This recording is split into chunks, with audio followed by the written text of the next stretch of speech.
of people asked me if I was bleaching $5 bills and like printing hundreds on them.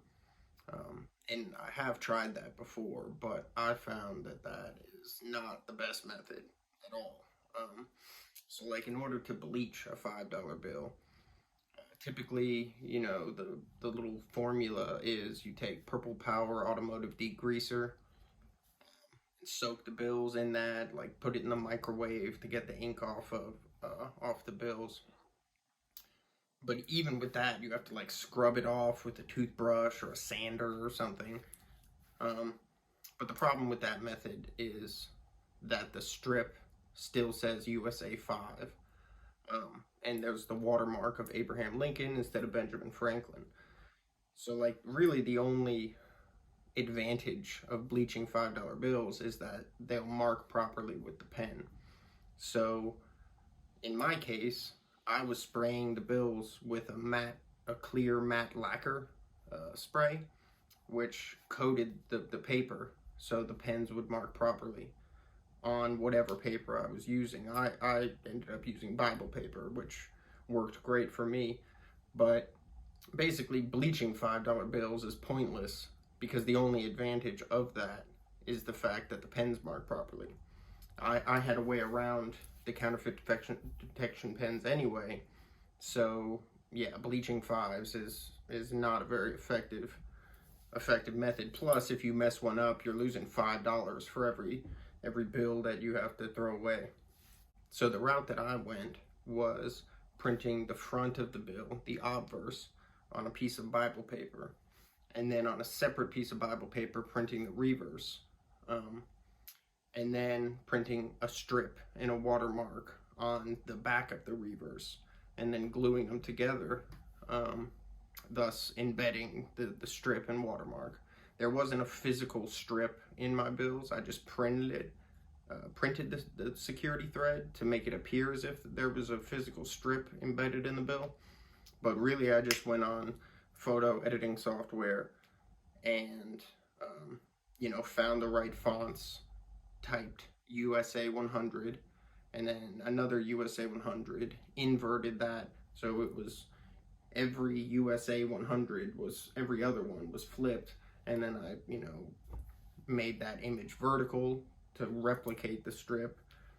As far as the watermark went, also I just used photo editing software. I used paint.net, which is basically like a generic Adobe Photoshop or Illustrator, except it's free on the internet. It allows you to open images of currency and edit them.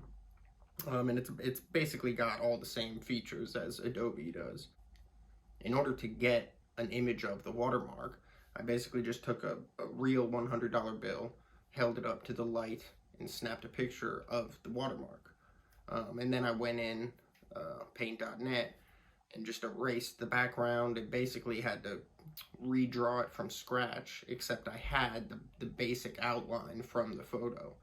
So I kind of just went in and drew it based on the photo that I had of the actual watermark itself. And then just through trial and error, placing the strip and the watermark in the right place of the digital file. Doing that basically on paint.net, I opened multiple layers to where the front of the bill was one, the back of the bill was another, and the strip and the watermark was a separate layer. So when you turned on all the layers, you could see where they would fall within the print. There were many advantages to using Bible paper. Regular currency is about 20-pound thickness. Most Bible paper is about 10-pound.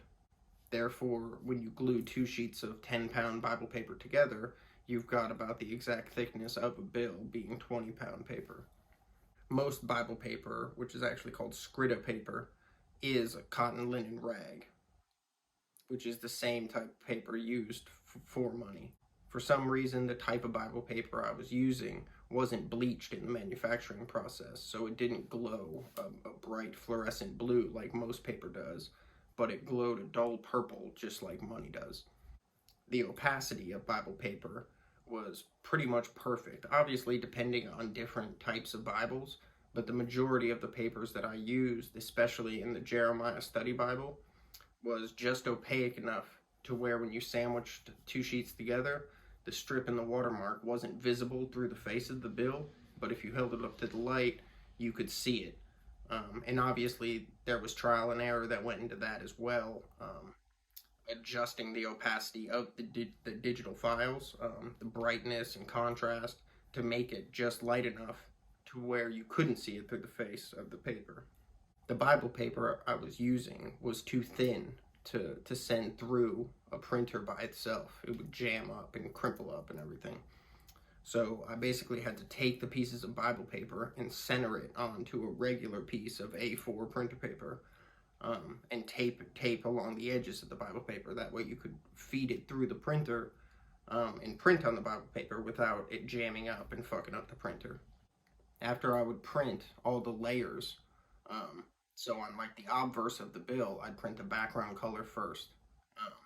And then I'd print the treasury seal and serial numbers, and then send it through a third time to print all the black work of the front of the bill.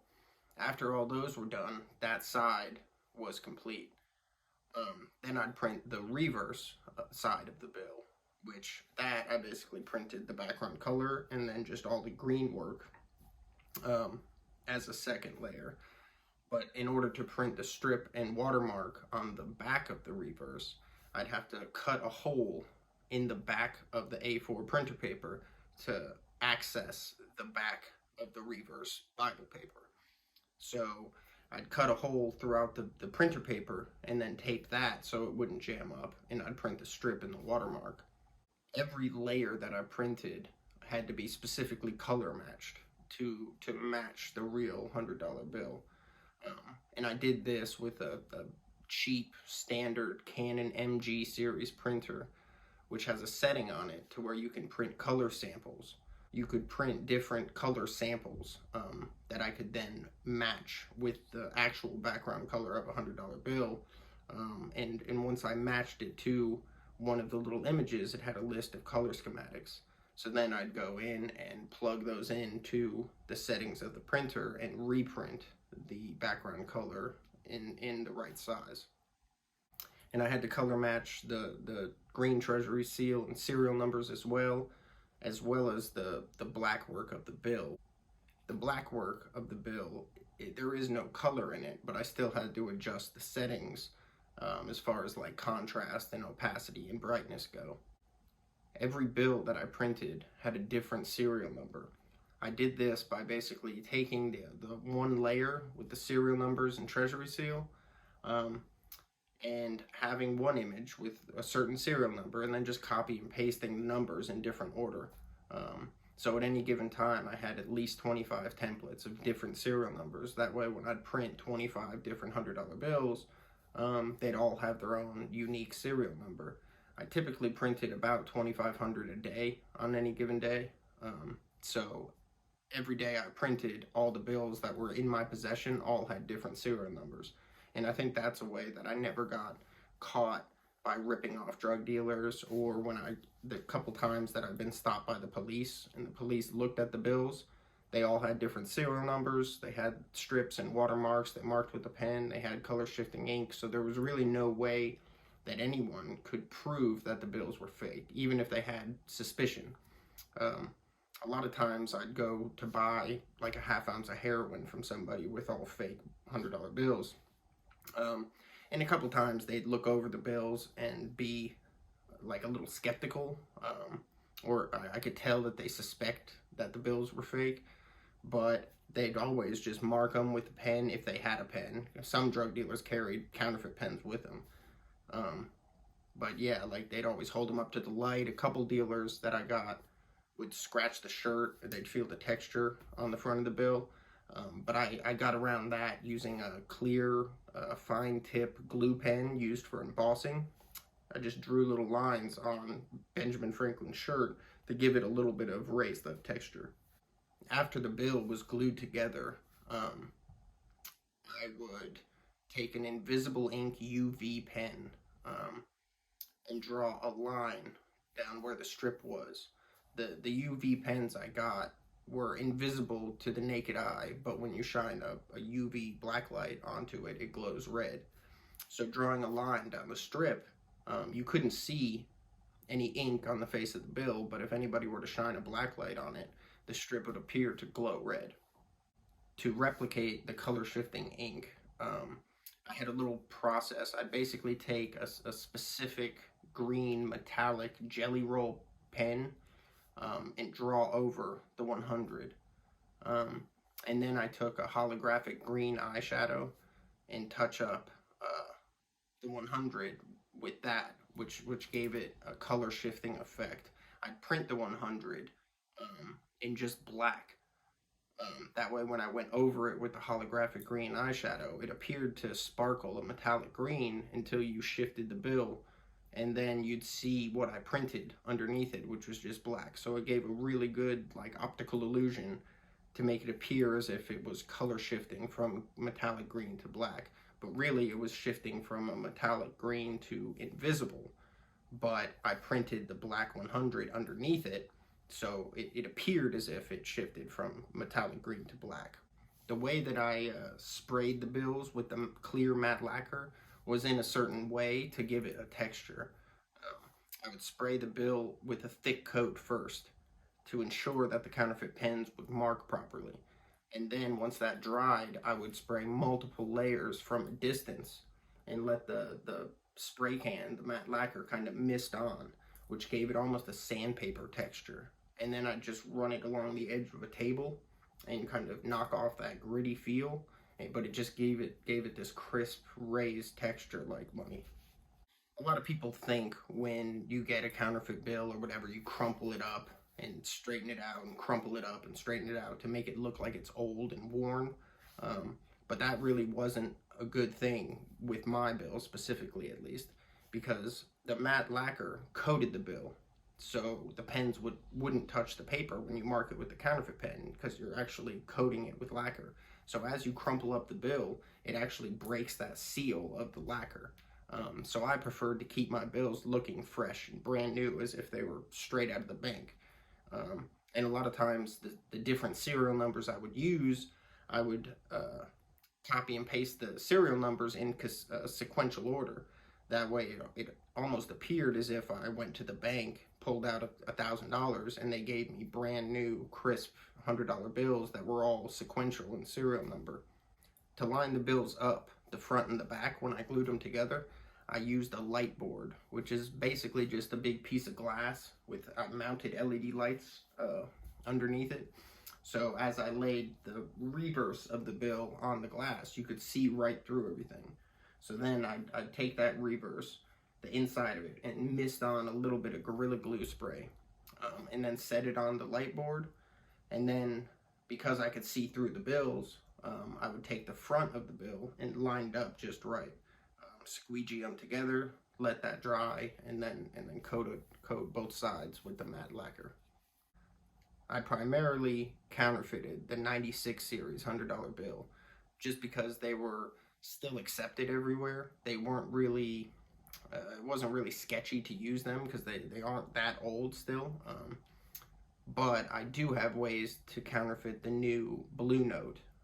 But the amount of time it took to counterfeit the Blue Note, specifically the 3D security ribbon, it took so long that it really wasn't nearly as profitable to counterfeit the Blue Notes comparatively to the 96 series. So as I did have methods to do the Blue Notes and the counterfeit the 3D security ribbon, it took me probably an hour to make one counterfeit Blue Note, whereas the 96 series, I was pumping out probably about 10 $100 bills an hour. So I could probably, counterfeiting the 96 series, I usually made $2,500 a day at least, and it would take me a few hours to do that amount. I was able to counterfeit the 3D security ribbon through this film you can buy online called Fly Eye Lenticular Lens Array Film. There's this company called DP Lenticulars, and they've got this brand of film called Microlux. which is a really microscopic little fly eye lenses that you lay over a certain print to give it a 3D effect. The image that you print is constructed very specifically through certain software where you integrate multiple images. So like the 3D security ribbon, it shifts from bells to little images of 100. It goes from a bell to a 100. And so you basically have to take multiple images of bells and 100s and integrate them based on the printer's DPI and the lens film's LPI to kind of integrate the dots of the inkjet printer and place the lens film just right over that print in order to give it that effect. Those are just some of the methods that I used while I was counterfeiting. I don't condone counterfeiting, and all this is just for educational purposes.